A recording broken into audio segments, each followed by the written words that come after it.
Salutations from semi-cold and cloudy Northern California. My name is Candy Andy, and today we'll be uncovering the strange history of the Mary Lloyd to trace how a ghostly skeletal horse came back from the dead to become an iconic symbol in Wales today. In 1852, a Baptist minister named William Roberts looked out at a winter landscape of South Wales and saw a monster.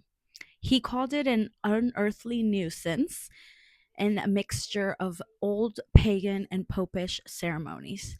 He wanted it banished to the museums forever. He was talking about the Mary Lloyd, a skeletal horse draped in white with glass eyes and a snapping jaw that arrives at your doorstep in the dead of winter. It doesn't just ask for entry, it demands a battle of wits. Today we're going beyond the ribbons to solve the mystery of why did the horse exist and why did history try so hard to kill it? To understand the Mary Lloyd, you have to actually look at what she is. This isn't like a mask, it's a biological relic of sorts. Traditionally, the horse's head is an actual horse's cranium. In Gower, the skull was buried in the earth all year and was only exhumed for the Christmas season to ensure that it looked properly ghastly. The eyes were often made from the bottoms of like green glass bottles. And there are a few variations. In Asalva, they used a sheet sewn into a cone and they stuffed it with hay and used harvest gloves for the ears. The Mari didn't travel alone. She would bring with her a troop. There was a leader, a merry man, and there was a chaotic duo that were called Punch and Judy. And there were these like two characters that were a part of the ensemble. To get inside your house, the Mary Lloyd group engages in something called a poinco, and you can think of this as a 19th century Welsh rap battle. It's a back and forth exchange of rhyming insults and clever excuses as to why you can't allow the Mary Lloyd into your home. The horse sings a verse demanding entry, and you have to sing back a rhyme explaining why they can't come in. And if you run out of rhymes first, the horse wins and you have to open the door. These men practiced the ancient custom of mummery, which was darkening of the face. They traditionally used soot or charcoal to obscure their features. This wasn't just considered the costume of the Mary Lloyd, it was a ritual anonymity. In a small village like Natgaro, the dark face was a mask of the void. It would turn one into a nameless supernatural entity that existed outside of the laws of polite society. In a modern context, this practice has evolved. It is a part of a global history of midwinter spirit disguise, but most contemporary groups now use vibrant colors like blues and greens, and this preserves the otherworldly spirit of the custom while remaining inclusive for a modern audience. In Nutgower, the character of Punch carried a long metal poker. If you let the troop in, you had to make sure that the character of Punch did not touch your fireplace.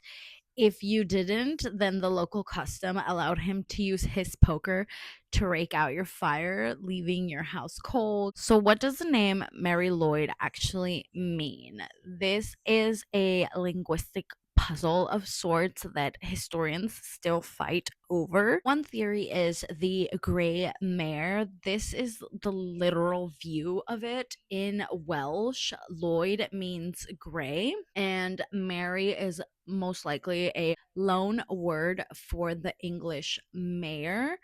Since the horse is literally a gray white skeleton, this is the most straightforward answer. Another theory is Holy Mary.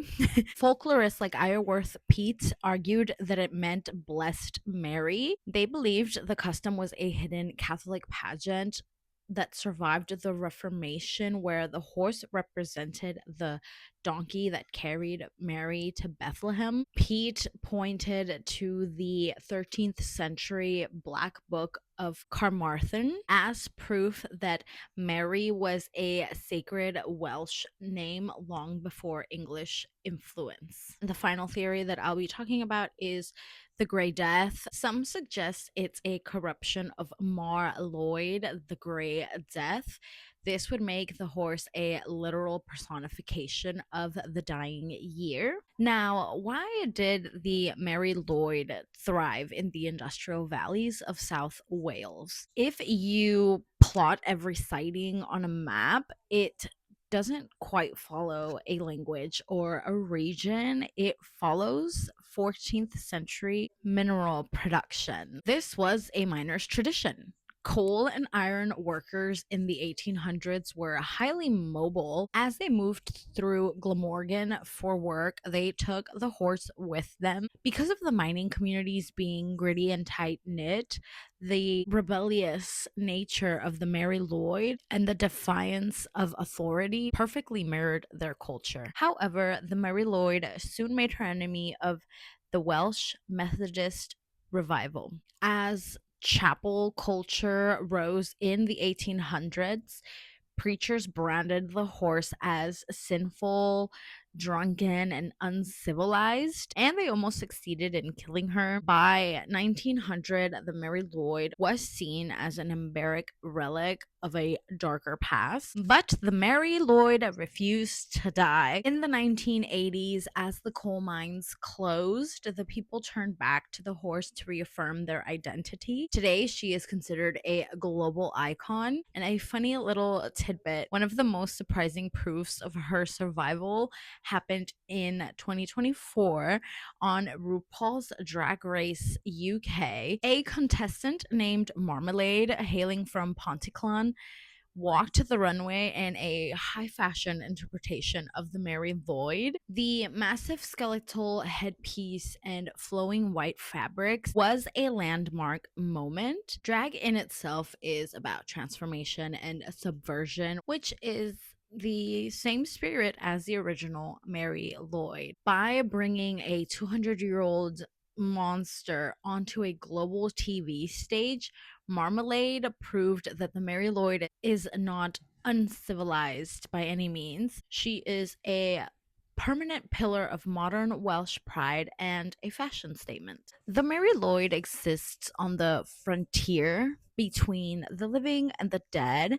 She is a reminder that some traditions don't survive because they are civilized, they survive because they are powerful. She reminds us that even the strangest traditions can survive as long as we keep sharing their stories. The Mary Lwyd is a unique piece of Welsh history that brings a bit of a mystery to the winter season. I appreciate you for watching this video. Share this video with your favorite battle rapper. Like the video to protect your home from an unprovoked rhyming battle with a skeletal horse. Comment if you think you could win a Poinko battle and comment your best rhyme. Keep it cute. Gotta go.